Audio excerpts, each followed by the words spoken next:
আমাদের বিয়ে হয়েছে প্রায় 1 মাস হয়ে গেল। ভোর 5টার আজকে ট্রেন ধরেছি, যাচ্ছি আমার শ্বশুর বাড়ি গঙ্গাসাগর। দুজন মিলে রেডি হয়ে বেরিয়ে পড়েছি, জাস্ট লিপস্টিকটা পরে বেরিয়ে পড়েছি। এত সকালে চুলটাও ঠিক করে আঁচড়াতে পারিনি, জাস্ট ড্রেসটা পরে বেরিয়ে গেছি। আর এই ভিডিওটা বেশ কয়েক মাস আগের ভিডিও, কারণ সেই সময় ছিল প্রচণ্ড ঠান্ডা। এত ভোর ভোর বেরিয়ে পড়েছি আমরা, কারণ সকালের মধ্যে পৌঁছে গেলে অনেকটা সময় আগে পৌঁছে যাব। তাই দেখো একদম চারিদিকে কুয়াশায় ভর্তি, বাইরের প্রাকৃতিক সৌন্দর্য, সত্যি মনটা ভরে গেল। এত সকালে হয়তো কষ্ট হয়েছে একটু, কিন্তু এসে ভালো লাগছে বেশ। ট্রেনের মধ্যে এই জার্নিটা দুজন মিলে এনজয় করতে করতে চললাম। চুলও বাঁধনি এখনো? চুল আর বাঁধবে না?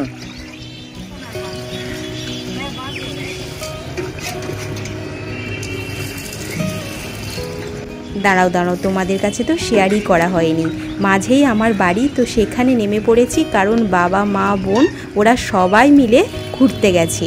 তো গাছগুলোতে তো জল দিতেই হবে, তাই নিচে আমাদের মিষ্টি দোকানের কাকুর কাছে চাবি ছিল, মা বলে দিয়েছিল যাওয়ার সময় একটু গাছে জল দিয়ে যাস, আর ওখান থেকে টিফিনটাও খেয়ে নিবি। আর বোনের না অনেক ফুলের গাছ, তো সবগুলো গাছে জল দিতে দিতে একটু লেট হয়ে গেল। সকাল সকাল গাছে জল দিতে বেশ ভালো লাগে, কিন্তু একটু লেট হয়ে গেছে ঠিকই, বেশ মনটা ভালো হয়ে গেল। আরও একটা কথা তো তোমাদের কাছে শেয়ারই করা হয়নি, আমরা আমাদের 1 মান্থ অ্যানিভার্সারি সেলিব্রেশন করতে যাচ্ছি আমার শ্বশুর বাড়ি গঙ্গাসাগরে। তার আগে একটা তো ভালো মতো কেক কিনতে হবে না। প্রথমে গেলাম আমাদের লক্ষ্মীকান্তপুরের টেস্টি অ্যান্ড বাইটে, তারপরে মঞ্জিনিসে গেলাম। মঞ্জিনিসে দেখলাম খুব একটা ভালো লাগলো না, সেই আবার টেস্টি অ্যান্ড বাইটে এসেই একটা কেক সিলেক্ট করলাম। তারপরে দেখো এত ভ্যাসালে ভিড় হয়েছে। এই টাইমটা তো গঙ্গাসাগর মেলার কাছাকাছি, তাই এই টাইমটা প্রচুর লোকের ভিড় হয়। এই শীতের টাইমটা একটু বেশিই হয়, বাইরে থেকে প্রচুর মানুষ আসে এই সময়। দেখতে পাচ্ছ তোমরা একটা ভ্যাসালে কত ভিড়। আমাদের বাড়ি যাওয়ার আগেই দিদির বাড়ি পড়ে, বড় দিদির বাড়ি, তো সেখান থেকে না ঘুরে গেলে আবার দিদি প্রচুর বকা দেবে। তাই দুজন মিলে ওখানেই ফার্স্ট ছিলাম। তিতু তো কেকটা খাইনি, আমাদের জন্য রেখে দিয়েছে, আমরা এলেই একসাথে খাবে। এখানে মামার ভাগ্নির খুনসুটি সব সময়ের জন্য চলে, সেটাই চলছে। তারপরে দিদির বাড়ি থেকে নানকু সন্তুদার বাইকে করে চলে এলাম আমরা এই সুন্দর লাইট হাউস দেখতে। যদি তোমরা কোনোদিন গঙ্গাসাগর আসো, অবশ্যই এই প্লেসটা ভিজিট করো। এটা ইংরেজ আমলের তৈরি লাইট হাউস, তো সুন্দর মানসিক শান্তির পরিবেশ এটা, মানে এলেই না তোমার মনটা একদম শান্ত হয়ে যাবে।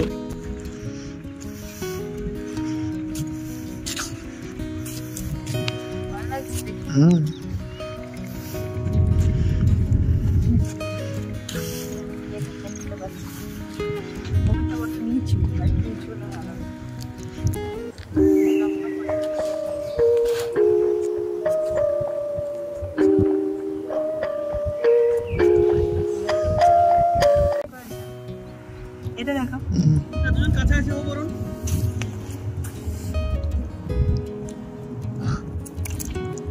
হ্যাঁ গো, শাকের মতো কি সুন্দর দেখতে না? জীবিত আছে। হ্যাঁ তো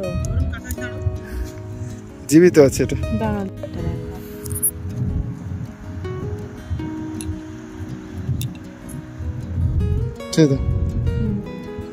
শর্টসে দেখো। না না না, যেও না যেও না।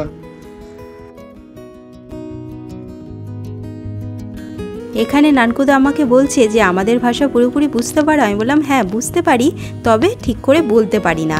যারা যারা কাকদ্বীপ নামখানা এসছো তারা জানো এখানে একটা আঞ্চলিক ভাষা আছে, তো সেই ভাষাটা আমি পুরোপুরি বুঝতে পারি, বাট সেই ভাষাতে কথা বলতে পারি না। তবে আস্তে আস্তে হয়তো শিখে যাব। আমি না এখন চেষ্টা করি একটু আধটু বলার, কিন্তু ভুলভাল হয় ঠিকই, কিন্তু আমি চেষ্টা করি। ওরা সবাই শুনে কি হাসে।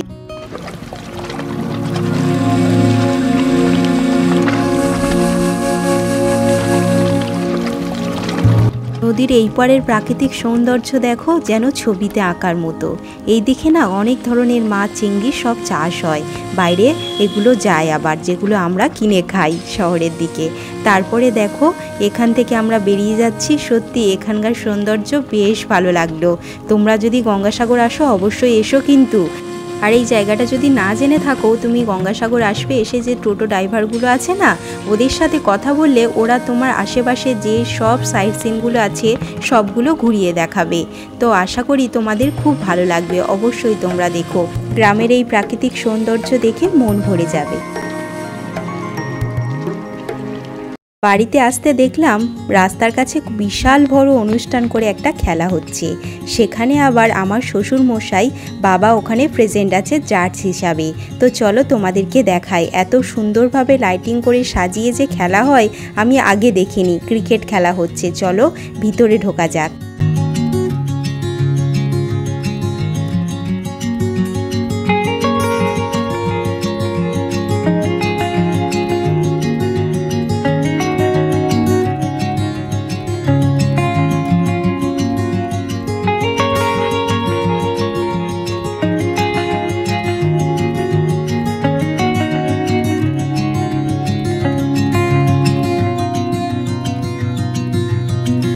ওই দূরে ট্রেজের উপরে বাবা বসে আছে, তো বাবার সাথে দূর থেকে হাত নাড়া দিয়ে দেখা করে চলে এলাম। আর দিদির বাড়িতে যাইনি, আমাদের বাড়িতেই চলে এসেছিলাম। সকালবেলা উঠে চাউমিন বানিয়েছি সবার জন্য। আজকে একটা স্পেশাল দিন, আজকের আমাদের 1 মাস পূরণ হলো বিয়ের। আজকের আমরা সেলিব্রেশন করব, অনেককে ইনভাইট করেছি। কাতলা মাছ তো, ও আচ্ছা, আমি মাছ খুব একটা চিনি না। মানে পোনা মাছের মধ্যে এর দামটা বেশি। হ্যাঁ, কাতলা মাছটা পোনা মাছের থেকে একটু দামটা বেশি। এতে ইয়ে আছে ভালো, সেটা এমনি হ্যাঁ, গরমকালে বেশি মাছটা ওঠে তো, বড় বড় শোল মাছ আছে। তোমরা দেখতেই পেলে বাবা সকালবেলা উঠে জাল দিয়ে মাছ ধরেছে কত। বাবার সাথে আমার এরকম গল্প চলতেই থাকে। তারপর আমরা সবাই মিলে দুপুরের খাওয়া দাওয়া সেরে আমাদের গাছের পেঁপে খাচ্ছি। দেখো খুবই টেস্টি, মানে এত মিষ্টি বলার কথা নয়। আমার ছোট ননদ এসছে, পাশে বসে আছে, আর ওনারই 2 ছেলে মেয়ে। এইভাবেই গল্প করতে করতে বিকেলটা কাটিয়ে ফেললাম। পেঁপে তো দারুণ টেস্টি ছিল। খেতে খেতে অনেক গল্প করার পর আমরা চলে এলাম রান্নাঘরে, যেহেতু রাতে অনেক লোকের খাওয়া দাওয়ার আয়োজন আছে। মা, দিদি আরও বৌদিরা মিলে অনেক কিছুর জোগাড় করে দিয়েছে। আজকে ইচ্ছা ছিল আমি আমার নিজের হাতেই রান্না করব, তো সবাই আমাকে হেল্প করে দিয়েছে। আমার বড় অনেকটা হেল্প করেছে।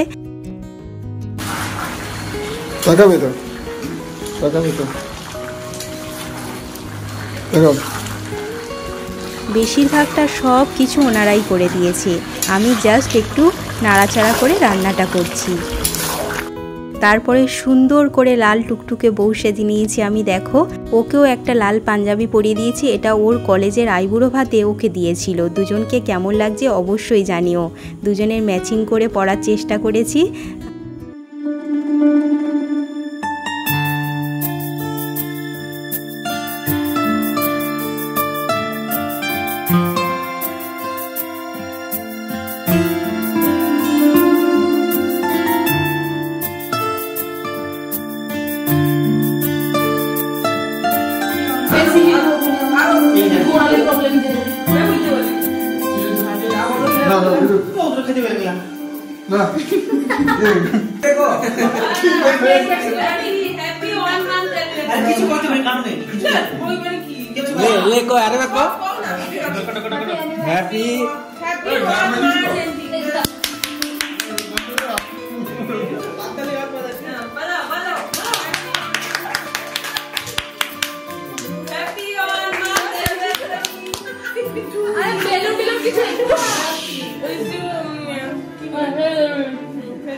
अरे ये छवि बोलती है तो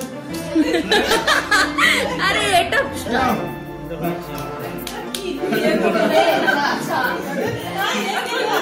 अरे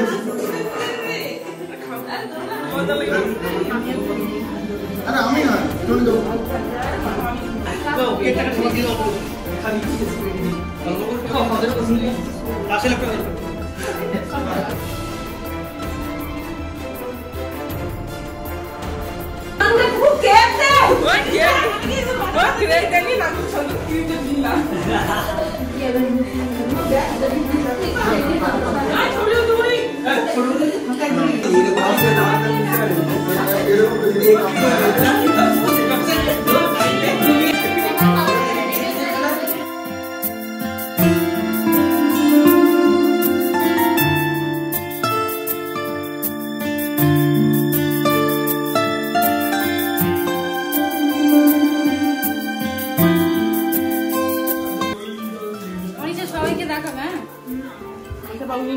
ছাড়া ক্যামেরা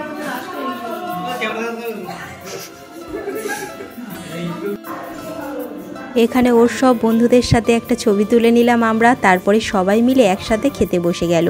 সত্যি বলতে বিয়ের আগে মা তেমন রান্নাই করতে দিত না, তাই বিয়ের পর এতজনের রান্না আমি করেছি, সেটা আমারও ভাবতে অবাক লাগছে, আমার বাড়ির লোকও সেটা ভেবে অবাক যে আমি কিভাবে করছি।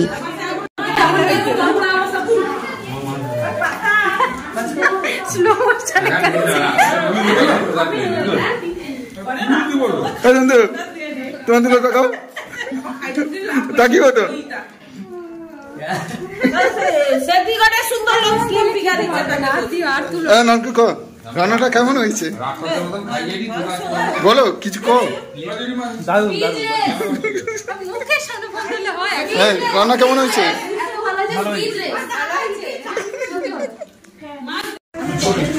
চিন্তা করো, রিসেপশন এখন আসেনি মানে এই ভিডিও কত করে বছর কেন করে এ যখন আসবে তখন তীব্র গরম।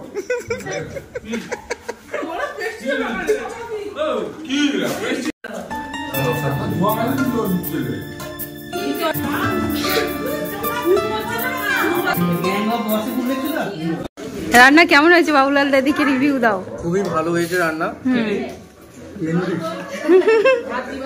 রান্না খুবই ভালো হয়েছে।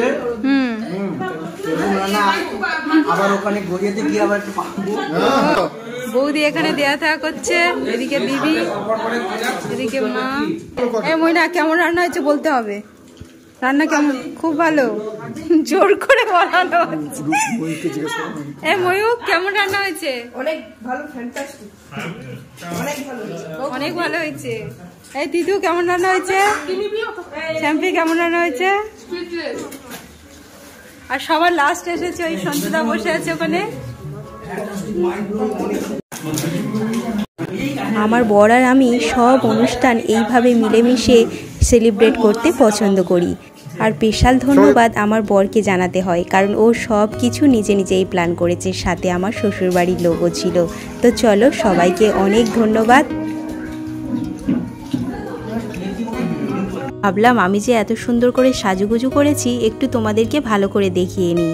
এই শাড়িটা মনে হয় পিওর কাঞ্জিবরম শাড়ি, কেমন লাগছে জানিও। আর তার সাথে এই যে টেম্পল জুয়েলারিটা আমি পরেছি, এটা কিন্তু আমার বৃদ্ধির লুকের সাথে ছিল। এর সাথে আরেকটা সেট ছিল, আমি একটাই সিঙ্গেল করে পরেছি। কেমন লাগছে অবশ্যই জানিও। তারপর খাওয়া দাওয়া শেষে সবাই বেরিয়ে পড়লো। মামা এসছে শ্যাম্পি আর বাচ্চাগুলোকে নিতে, তো মা চলে এসছে, ভাইয়ের সাথে গল্প করছে। সত্যি বলতে ফ্যামিলির সাথে এই সব খুশিগুলোকে ভাগ করে নিতে বেশ ভালো লাগে। এখানে আমি আমার বাবা মা বোনকে প্রচুর মিস করছিলাম। ভালো হয়েছে, ভালো হয়েছে। আমার ছবি তুলে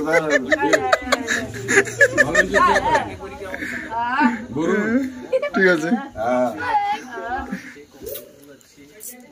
আরে এটা মহামারী উচিত তো।